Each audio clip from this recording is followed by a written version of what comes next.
this isn't a full scheduled demonstration, but I'm always happy to have a bit of a chat with you since you're in here. So welcome all to Brown's Confectionery. My name is Shannon. The other gentleman here, his name is Ben. And we are Stuart. I think we've got 14 or so confectioners. I think we're about that. I've never done maths. No, I think I said about that. I know I just did the first thing I go. It's good. So we're two, about 14 confectioners we have here at the moment. We're making a new flavour today. Well, not so much a new flavour, we're making a new flavour mix and playing around with what we already had a little bit. So we've always made apple lollies, they go into the mixed boiled fruit, which is a decidedly not sour lolly. There's no citric acid in the mixed boiled fruit. They're right nice. If you like a more basic flavour profile, the mixed boiled is the one for you. But we are going to be making for our spring seasonal lolly a sour mix, which includes sour apple, sour pineapple, sour grape, sour passion fruit, and sour watermelon. I haven't made all of them yet today, but we made the passion fruit, the watermelon, and the grape this morning. They're all really nice. I'm a big fan of them. So we'll see how this goes over with you folks today. Now you can see it a flip toffee. There's a skin on the underside that I can use to pick up my toffee and manipulate it, fold it around the table. I like to wear gloves though, I like to make it safe.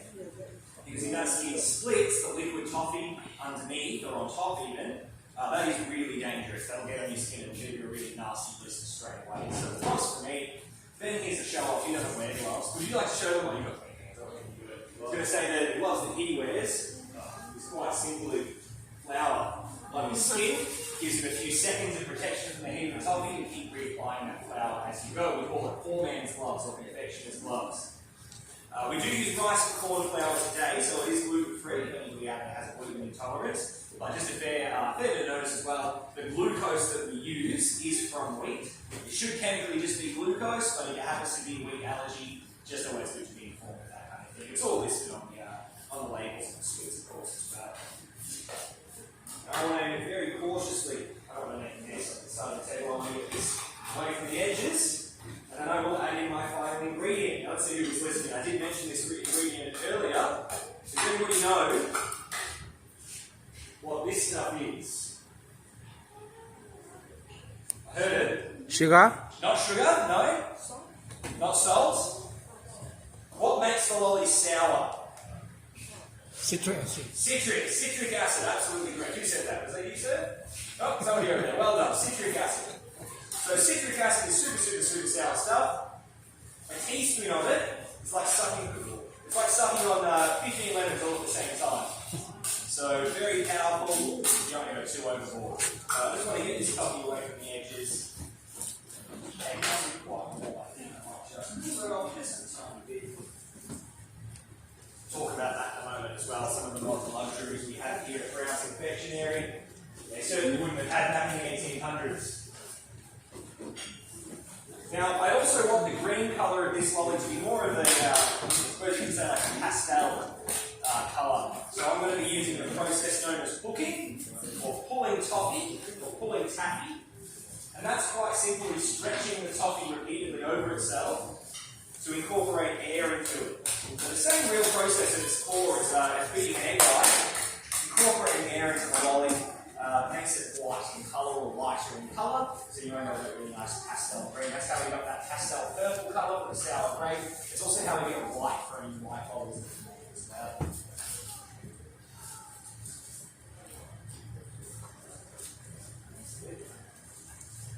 Being rather I put it on cold water now. There we go. Okay, so sour stuff. Has anybody had straight citric acid before? Maybe you're making sherbet and you just had a little taste of the stuff before you mix it with your sugar. It's pretty strong. It's like I say, a tiny bit about this much is definitely enough to make you pull that funny face. But I've got 20 grams of sugar here on the table, so I need to use a bit more than that to make it a sour lolly. Maybe a bit more than that as well. That's probably. Do you think that's enough? It looks like it's way too much, but as I said, 8 kilos of sugar. We do want a sour lolly, so I've got 3 scoops in this one. A raspberry drop has 1.5 scoops, so half this much, just to give it a nice tang. And a sour like an acid drop or an orange drop, you're going to have 2 scoops. So the sour lollies, it says sour on jar. That means about 3 scoops of citric acid. Of course, depending on the confectioner, it's handmade lolly, so some confectioners are a bit lighter handed with things like the citric acid, some a bit heavier. That's the beauty of a handmade. That's the lollies, guys. Comment down Just a little below. bit unique, which is quite nice. So as I said, my job for the next few minutes is to mix this through and also eventually pull it, stretch it to lighten the colour, which is a bit of an effort. So if I'm not too talking for a moment while I'm stretching the coffee, you can hear me, folks. So I will just have a bit of a chat with you as we do this about the history of this business. Now I said to those of you that were here at the start, I said, welcome to Brown's Confectionery. I said, I don't refer to us as Sovereign Hill Confectionery, we are Brown's Confectionery. And the reason for that is that we are actually unique among the Sovereign Hill businesses here in Browns. We are the only business here that is not a recreation of the original. So Dilger's Blacksmith, Ray's Saddlery, David Jones Criterion Store, Reese and Benjamin Jewelers, C. Spencer's, the lolly shop, the confectioner down the street that sells the lollies. All these businesses did exist in the 1800s around here in the Goldfields area. Of course, over the years they closed down. Some of the original buildings stand, but most of them don't. They've been burnt down over the years or fallen down and replaced with something else. Some of them more interesting, like the New York Bakery, which is run by a man called John Reed, is actually underground now. It was covered with mulch in the 1880s when they built the train station and raised a lot of the streets, and now can be found underneath Reed's Guest House next to the Ballarat train station.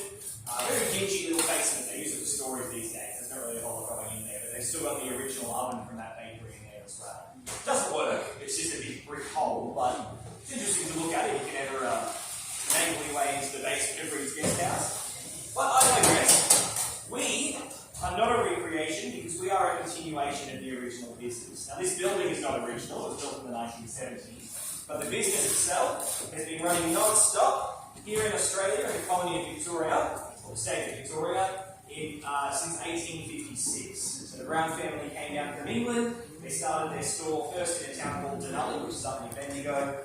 They worked there for a few decades. Eventually, there was an accident, and that factory did burn down. And they decided to move here to Ballarat. Less than 3 weeks after the fire, they built a new factory and were making lollies again. So they took no time feeling sorry for themselves. They went straight back into the grind. And that factory does still stand here in Ballarat. So they're not making lollies in there anymore. I think there's a little cafe and a barber shop up there. You know, been there yet? Probably Started making bricky rolls this week. Did they? Got one the first day. Really good. I've been meaning to go in there since they first opened. Every time I walk up, they're closed. Yeah. Like, I go, oh, let's go on Big W when you go there. I'm like, oh, they're closed this Tuesday. That's like, never mind. Coffee was good too. I've heard really good things. But anyway, that is in the little white brick building behind Dan Murphy's and Big W in Bakery Hill, that a ways. Still reads Brown's Confectionery on the facade. So it's worth going and having a look at if you're heading through town. Now, they operated out of that building until 1974, at which point they realised there was nobody left in their line who wanted to keep making the sweets. So they did a very generous thing and they donated their business to us here at Sovereign Hill. Sovereign Hill has been open since 1970, so we're very young at the time. And it let us keep the Brown family legacy alive, and it also let us bring another income stream into Sovereign Hill, which we are a largely self-funded museum. So we're a not-for-profit organisation, we do get government funds here and there, but by and large Sovereign Hill is self-funded. And the way we do that is we make lovely products like Brown's Confectionery, we sell them all over the country. I did hear things before your time too, Ben, but I have heard that Jack Brown, the last patriarch of the Brown family's confectioners, used to come in and watch us do demonstrations. And if he didn't like it, he let himself in and took over. So I never had to deal with that. You never had to deal with that. I know someone who did. Yeah. Such a, it'll be so embarrassing. Oh, yeah. Couldn't imagine. I imagine he had incredibly high standards too. Yes, he did. I feel like, in fact, he probably wouldn't even be happy with me wearing gloves, but because of course traditionally they would wear gloves. And if you were cooking like this, if we have to do this for a longer period of time there's actually a hook that hangs there. We use thick gloves. We actually use freezer gloves because they're really well heat insulated. Back in the day, there were no such gloves. You'd use the flour, you'd just try not to touch it for too long. But if you were pulling the taffy, You just loaded up with flour and you got on with it. And eventually, you would burn all the nerves in your skin. You wouldn't feel the pain anymore. And you'd end up with very thick, but probably soft calluses. Not quite like a guitarist's calluses or anything, or a brickworker's calluses. These sort of a soft callus you get. You wouldn't notice the heat as much. But fortunately, I don't have to worry about forming such things. OH&S. OH&S, what a wonderful invention. Now, the colours we used to use as well have changed. I don't know how bright green we want to go with this one. It's looking pretty cool, mate. Yeah, well, the table's been good to me today.